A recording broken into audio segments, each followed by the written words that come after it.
वराभयकरी सौन्दर्यरत्नाकरी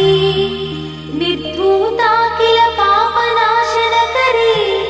प्रत्यक्ष माहेश्वरी प्राणेयाचलवंशपावनकरी काशीपुराधीश्वरी